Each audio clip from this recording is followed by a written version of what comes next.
Hello. I don't know how to start these things. My arm's already getting tired. I got a really cute haircut and hair, not that anyone cares, but I got my hair done and it looked so cute, and now I went back to Florida and it's like a frizz ball. But anyways, the reason I want to just do a quick video because I've been reading comments under news articles, which I shouldn't, and I really need to stop because it just ends up pissing me off or annoying me. But basically, I need to stop saying basically too. It's a good filler word.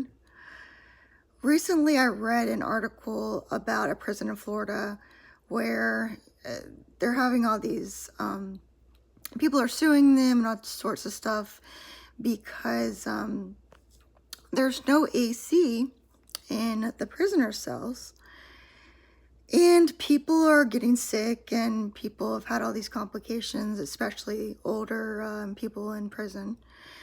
And I'm reading the comments.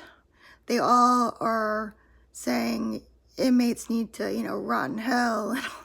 Just and I get it. I understand they broke the law or whatever, but people are just to the extreme, just saying extremes. And I understand where you're coming from in a way, but you have to think about it in a different way, or you don't. But I'm telling you, maybe you should.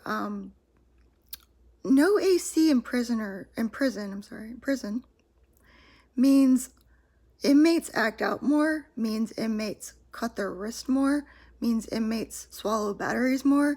I know that sounds weird to people that have never worked in a prison, but where I worked, it was common. Swallowing batteries was common.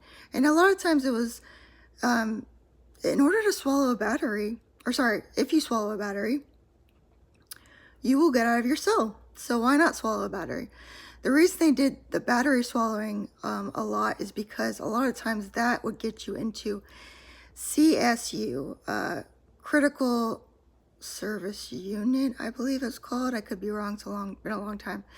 But I'll tell you, there was an ACU, that's an acute care unit, and CSU.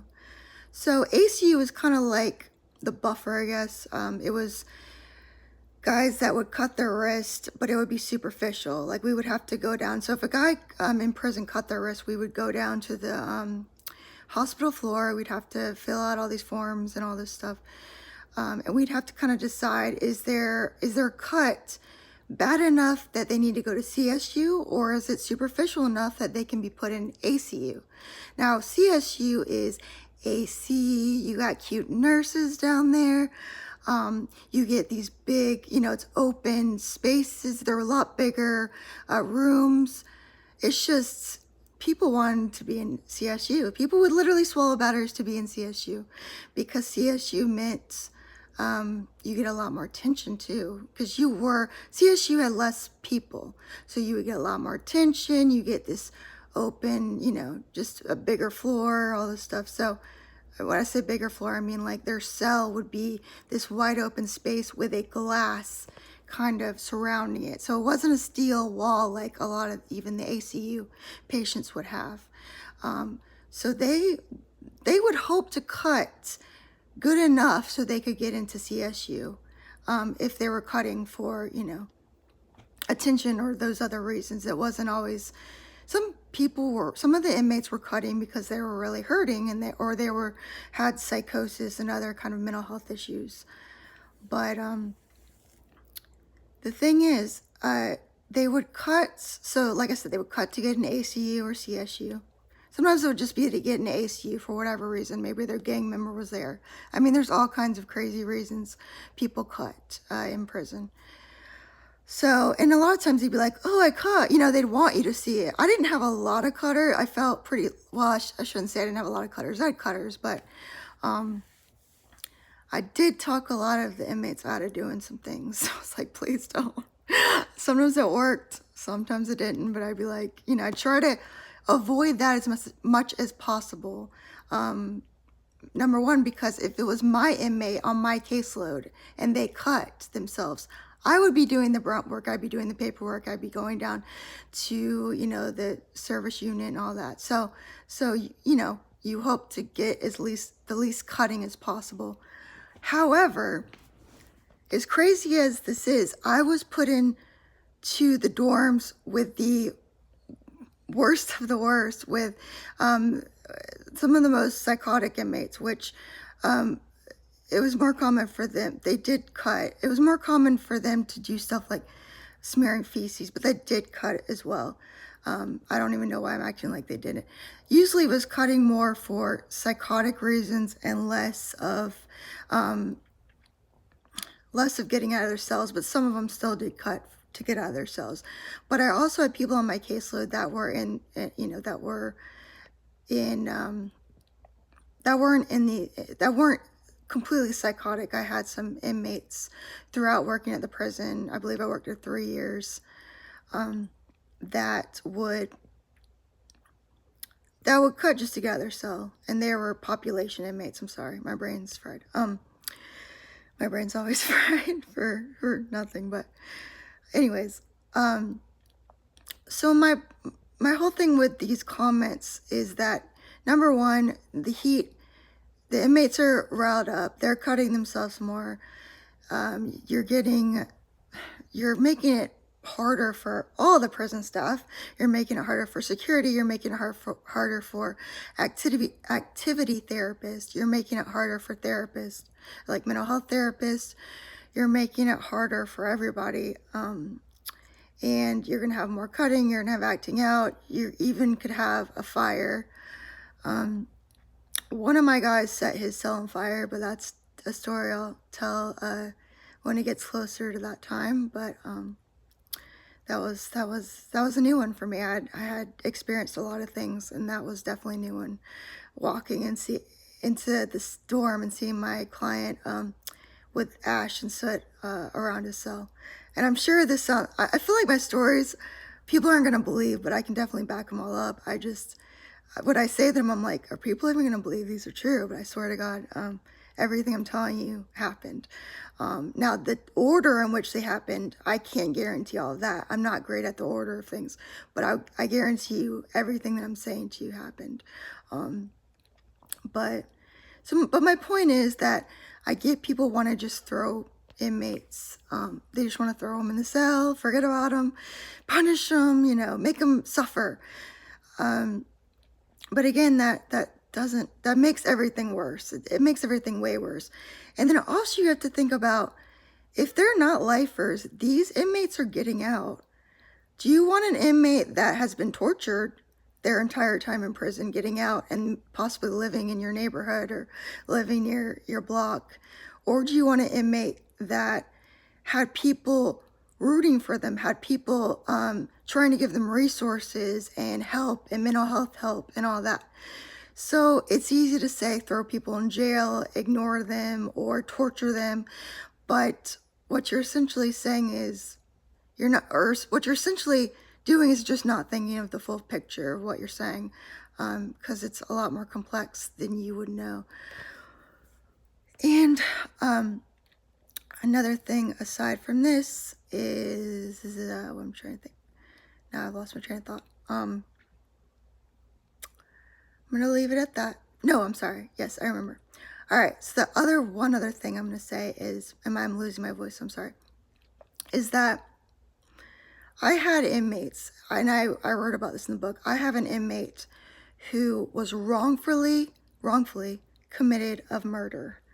Wrongfully. So, and he even told me in prison, I wrote about this in my book as well. I thought he was, you can't really know if someone's telling the truth or not. These are inmates. You have very manipulative inmates. You have inmates that will lie straight to your face. They will look you in the eye and lie straight to you.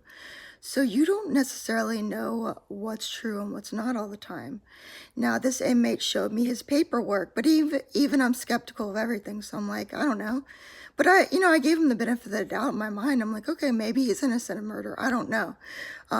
Because he showed me that paperwork. But a lot of the inmates, of course, will say, I didn't do it, even though there's significant evidence to show that they clearly committed the crime. But it's amazing that a DNA test actually acquitted one of my clients who wasn't only, I feel terrible for him that he was put in that situation. And he was in my unit, which was the mental health unit.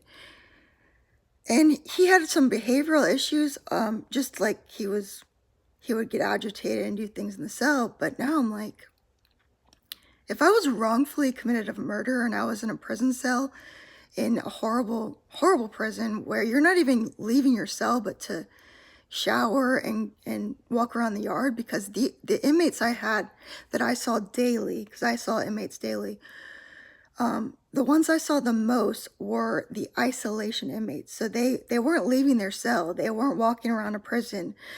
You know, they weren't population inmates. They were lockdown inmates. They were one cell lockdown inmates.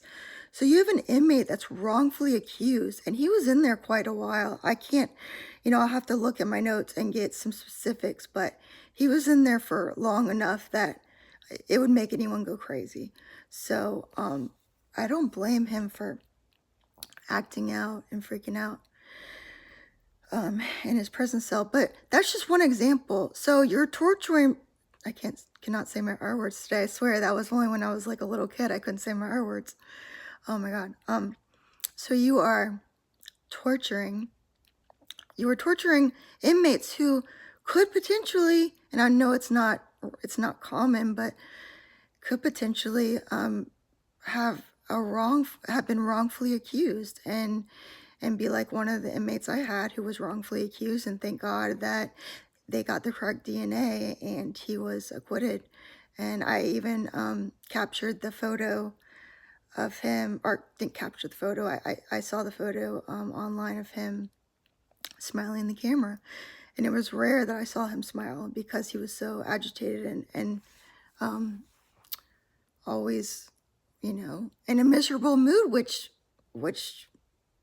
obviously you're going to be. I mean, obviously a lot of people are going to be miserable when they're in prison, but that's not always the case with like people that are in for murder. I mean, I saw murderers smiling all day, but he was always agitated, and gosh, I feel so freaking bad for this guy. Like, I just can't imagine. And I just hope as a therapist to him,